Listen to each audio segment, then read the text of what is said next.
আসসালামু আলাইকুম। হ্যালো বন্ধুরা, কেমন আছেন সবাই? আশা করি সবাই ভালো আছেন। আজকে আমি আপনাদের সাথে জর্জ অরওয়েলের দ্য অ্যানিমাল ফার্ম এই বইটা নিয়ে কিছু আপনাদের সাথে আলোচনা করব। বইটার সারমর্ম, বইটার ভেতরের কাহিনী কি? যেকোনো দেশে যখন একটা রেভলিউশন হয়, তারপরে সব মানুষকে পরামর্শ দেওয়া হয় এই বইটা পড়ার জন্য। যেকোনো রেভলিউশনে। একটা দেশে কিভাবে একটা স্বৈরতন্ত্র শুরু হয়, শেষ হয়, আবার নতুন করে একটা স্বৈরতন্ত্র সৃষ্টি হয়, সেটা নিয়ে মূলত একটা জর্জ অরওয়েল একটা কাল্পনিক গল্প লিখেছিলেন, একটা পশু-পাখির খামারকে কেন্দ্র করে। তো চলুন আমরা আজকে এই বইটার বিস্তারিত একটু আলোচনা করি। একটা খামার, যে খামারে কিছু পশু ছিল, হাঁস, মুরগি, গরু, ছাগল, ভেড়া, শূকর সবাই ছিল। একদিন তারা মানুষের শাসনের বিরুদ্ধে বিদ্রোহ করল। তাদের লক্ষ্য ছিল সমতা, স্বাধীনতা আর ভ্রাতৃত্ব। কিন্তু শেষটা হলো কি, ক্ষমতা এক হাত থেকে অন্যের হাতে চলে গেল, আর শুরু হলো নতুন শাসনের এক ভয়ঙ্কর অধ্যায়। জর্জ অরওয়েল একজন ব্রিটিশ লেখক এবং সাংবাদিক। তার জন্ম 1903 সালে। তিনি সমাজ, রাজনীতি এবং সত্যবাসনের এক তীক্ষ্ণ কণ্ঠ। তার দুটি বিখ্যাত বই হলো একটা 1984 এবং একটা দ্য অ্যানিমাল ফার্ম। এই বই দুটি নিপীড়িত একনায়কতন্ত্রের বিরুদ্ধে প্রতিবাদের এক চূড়ান্ত রূপ। অ্যানিমাল ফার্ম বইটা লেখা হয় 1945 সালে, দ্বিতীয় বিশ্বযুদ্ধের সময়কালে। গল্পটা শুরু হয় ম্যানর ফার্ম নামে একটা ফার্মকে কেন্দ্র করে, যে ফার্মে গরু, ছাগল, হাঁস, মুরগি, শূকর সবই ছিল, এবং এই ফার্মের মালিক ছিল একজন মানুষ। তার নাম ছিল মিস্টার জোন্স। এখানে সবগুলো পাখি পশুরা সবসময় পরিশ্রম করত, এবং মিস্টার জোন্স তাদের সেগুলো দেখাশোনা করত। তারা দিনরাত খেটে মরত, কিন্তু তারা কেউ সুখী ছিল না। এক রাতে ওল্ড মেজর নামে একজন শূকর, যিনি বয়স্ক ছিলেন এবং সবার কাছে একজন গ্রহণযোগ্য একটা শূকর ছিল, যাকে সবাই শ্রদ্ধা করত, সে সব পশুকে একটা গোপন সভায় ডাকে। সে বলে, মানুষ আমাদের শ্রম নেয়, দুধ নেয়, ডিম নেয়, গরুর বাচ্চা নেয়, গরুর দুধ নেয়, আর শেষে আমাদেরকে মেরে ফেলে, আমাদের খেয়ে ফেলে। তো আমরা এটার জন্য, আমরা তো কিছুই করতে পারতেছি না, তো আমাদের একটা স্বাধীনতা দরকার। আমরা এই দাসত্বের জীবন থেকে মুক্তি চাই। সে স্বপ্ন দেখে একদিন সবগুলো পশুরা বিদ্রোহ করবে, মানুষকে তাদের ফার্ম থেকে তাড়িয়ে দিবে, এবং তারা নিজেরাই নিজেদেরকে শাসন করবে। স্বপ্নের নাম হলো অ্যানিমালিজম। সবার শেষে তারা সবাই একটা গান গায়। গানটির নাম হলো best of England, best of Ireland, এবং এই গানটাই হয়ে ওঠে তাদের বিপ্লবের প্রতীক। কিন্তু কিছুদিন পর ওল্ড মেজর নামে সেই পুরাতন শূকরটা মারা যায়। কিন্তু সে যে একটা স্বাধীনতার বীজ বপন করে দিয়েছিল পশুদের মনে, সেটা থেকে যায়। অনেকদিন পরে এই শূকরগুলা, সবগুলা পশুর মধ্যে দুটা শূকর ছিল অত্যন্ত তীক্ষ্ণ, বুদ্ধিমান, কৌশলী। তাদের একজনের নাম হলো স্নোবল এবং আরেকজনের নাম নেপোলিয়ন। তারা তাদের পুরাতন সেই নেতার মিস্টার ওল্ড মেজর এর দেখানো সেই বিপ্লবটা তারা আবার নতুন করে জাগ্রত করার চেষ্টা করে। একদিন মিস্টার জন্স বাইরে থেকে এসে নেশা নেশা করে এসেছিলেন, এবং তারপরে তিনি পশু পাখিদের খাবার না দিয়েই তিনি ঘুমিয়ে যান।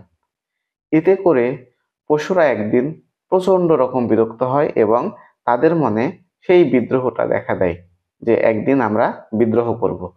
এবং ক্ষুধার্ত পশুরা যখন সেটা সহ্য করতে পারে না, তারপর তারা আক্রমণ করে, এবং সেই মিস্টার জন্সকে তাদের ফার্ম থেকে তাড়িয়ে দেয়। এবং এই যে একটা রেভলিউশন হলো, এটার পরে তারা সেই ম্যানর ফার্ম এর থেকে সে ফার্মটার নাম লেখে অ্যানিমাল ফার্ম। এরপর শুরু হয় নতুন একটা যুগ। সবাই নিজেদের জন্য নিজেরা কাজ করে। তারা 7টি নিয়ম বানায়। এটাকে বলা হয় 7 কমান্ডমেন্টস, যেগুলো বড় বড় অক্ষরে তারা দেয়ালে লিখে রাখে। এর মধ্যে কিছু হলো চার পায়ের সবাই মিত্র, দুই পায়ের সবাই শত্রু, এক অ্যানিম্যাল আরেক অ্যানিম্যালকে কখনো খুন করবে না, সকল অ্যানিম্যালরা এক সমান। এরকম তারা মোট 7টা নিয়ম বানাইলো। তারা চার পা দেখলেই সবাই একসাথে থাকবে, কিন্তু দুই পাকে তারা ঘৃণা করে।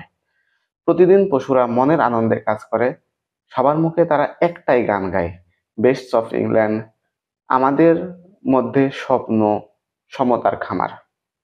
স্নোবল পরিকল্পনা করে কিছুদিন পর যে তারা একটা উইন্ড মিল বানাবে, যেখান থেকে বিদ্যুৎ পাওয়া যাবে, খামার আধুনিক হবে। কিন্তু নেপোলিয়ন তার সাথে বিরোধ গড়ে তোলে। একদিন সভার মধ্যে স্নোবল তার প্রজেক্টটা সকল পশুদের মধ্যে উপস্থাপন করে, আর ঠিক তখনই নেপোলিয়ন ইঙ্গিত করে তার নির্দেশনা মতো তার নির্দেশ পালন করা 9টি হিংস্র কুকুর, যাদেরকে নেপোলিয়ন পুষছিলেন, তাদেরকে স্নোবলের বিরুদ্ধে লাগিয়ে দিল। এতে কি হয়? স্নোবল সেখান থেকে পালিয়ে প্রাণে বেঁচে যায়। এরপরে গল্পের মোড়টা ঠিক একই দিকে ঘুরে নেয়, যেখানে নেপোলিয়ন হলো সেখানে একচ্ছত্র শাসক, আর স্নোবলকে দেশদ্রোহী ঘোষণা করা হয়, এবং এই ফার্মে যত রকম সমস্যা দাঁড়ায় সবকিছু সমস্যার দায় কিন্তু সেই স্নোবলের উপর চাপানো হয়। কিছুদিন পর ঠিকই উইন্ডমিল বানানো হলো, কিন্তু ঝড়ের কারণে সেই উইন্ডমিলটা ভেঙে পড়ে, এবং এটারও দোষ চাপানো হয় সেই স্নোবলের উপরে, যে স্নোবল ষড়যন্ত্র করে এটা ভেঙে ফেলেছে। এবং এই সবগুলা তথ্য প্রচার করে স্কোইলার নামে একটা শূকর। সে যে কোনো তথ্য সবসময় পশুদের মধ্যে প্রচার করে বেড়ায়, এবং সেটা অবশ্যই নেপোলিয়নের পক্ষ থেকে।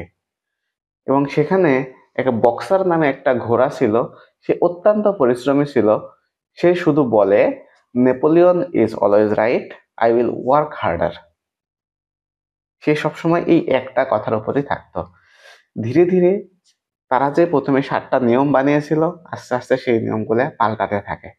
প্রথমে লুকিয়ে লুকিয়ে ছোট পরিবর্তন, আস্তে আস্তে একটা বড় পরিবর্তন দেখা যায়। সেটা হলো all animals are equal, but some animals are more equal than others.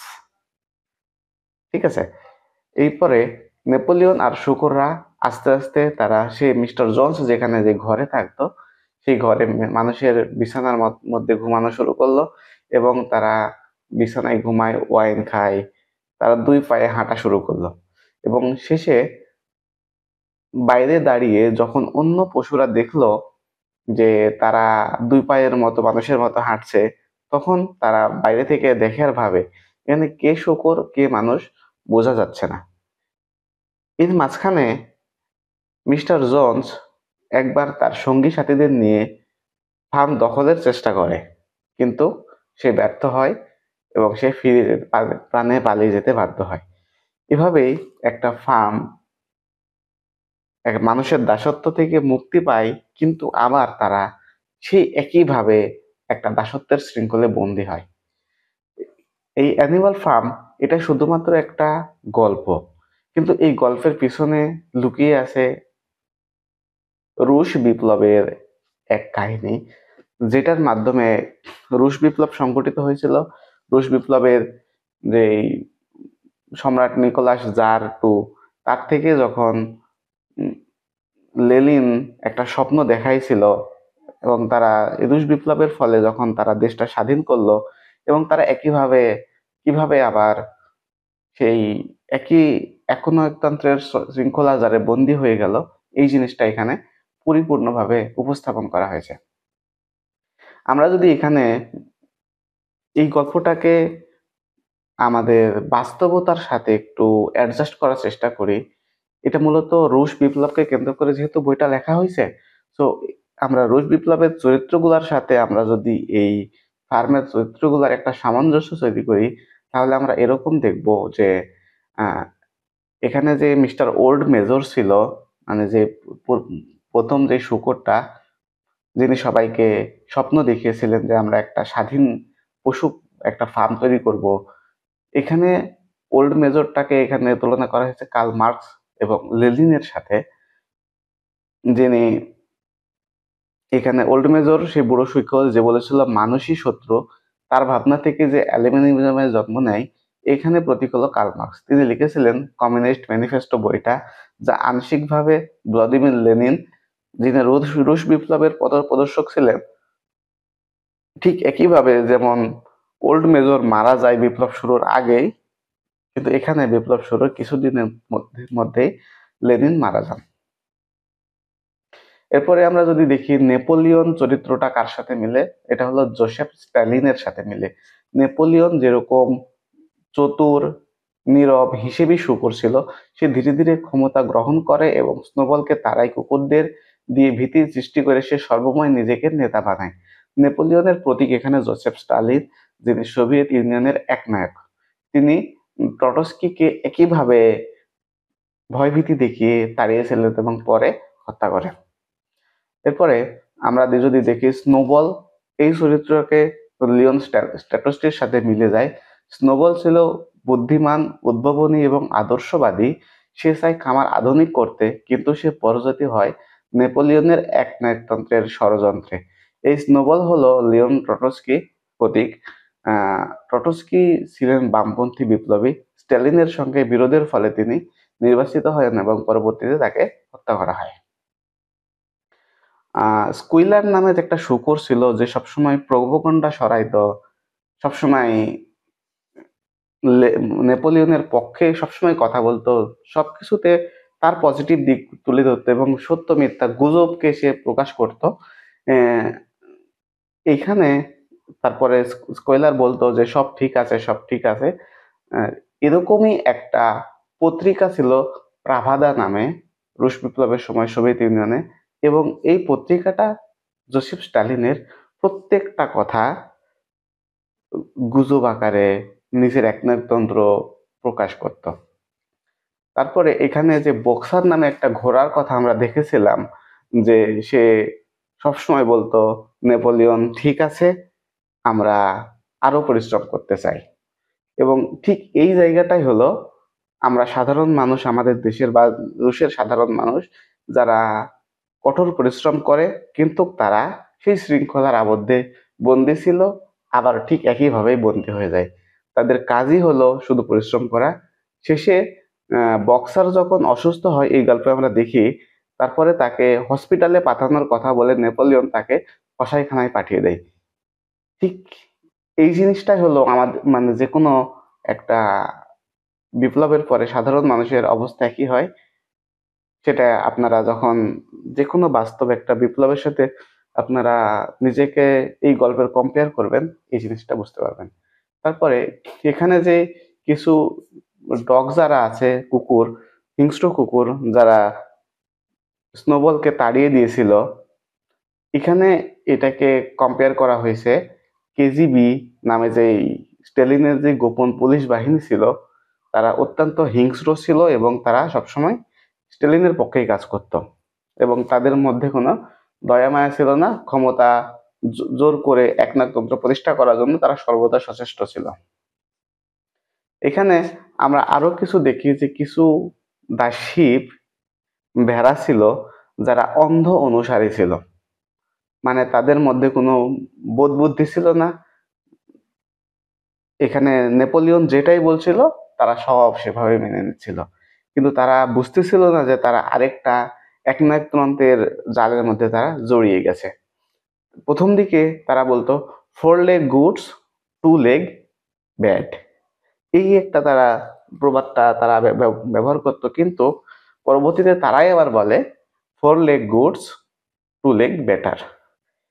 এই হলো সেই অন্ধ জনসাধারণের প্রতীক, যারা ক্ষমতাধারীর কথা না বুঝেই অন্ধভাবে তাকে অনুসরণ করে। এখানে মিস্টার জোন্সকে তুলনা করা হয়েছে জার নিকোলাস টু এর সাথে, যে মিস্টার জোন্স যাকে তাড়িয়ে এই অ্যানিমাল ফার্মের বিদ্রোহটা শুরু হয়, যে তাকে অপরাধ করা হয়, দোষী করা হয় যে সে খেয়াল রাখে না, অবহেলা করে, সেই প্রতীক হলো রাশিয়ার শেষ সম্রাট জার নিকোলাস টুকে, তাকে সরিয়েই এই রুশ বিপ্লব সংগঠিত হয়েছিল। এটা হলো একটা বই, যে বইটাকে আপনি যে কোনো বিপ্লব যখন একটা সংগঠিত হয়, এই বিপ্লবের সাথে যখন কম্পেয়ার করবেন পুরোপুরি মিলে যাবে এবং দেখবেন যে মানুষ আমরা বিপ্লব পছন্দ করি, কিন্তু এক বিপ্লব থেকে বের হয়ে আমরা যখন স্বাধীনতার খোঁজে বিপ্লব করি, কিন্তু আমরা কি আসলে স্বাধীনতা পাই? আমরা একনায়কতন্ত্রের হাত থেকে মুক্ত পেয়ে ঠিক একইভাবে আরেকটা একনায়কতন্ত্রের জালে আমরা বন্দী হয়ে পড়ি। তো এই ছিল জর্জ অরওয়েলের দ্য অ্যানিমাল ফার্ম বইয়ের একটা সংক্ষিপ্ত সারমর্ম। যদি আমার ভিডিওটা ভালো লেগে থাকে অবশ্যই আ ভিডিওটা লাইক করবেন, কমেন্ট করবেন আপনার মন্তব্য, শেয়ার করবেন এবং আমার ফেসবুকে ফলো দিয়ে রাখতে পারেন এবং ইউটিউবে আমার চ্যানেলটাকে সাবস্ক্রাইব করে পাশে থাকা বেল আইকনটি বাজিয়ে দেন যেন আমি এরকম যেকোনো ভিডিও দিলে আপনি সাথে, সাথে দেখতে পারেন। তো সবাইকে অসংখ্য ধন্যবাদ।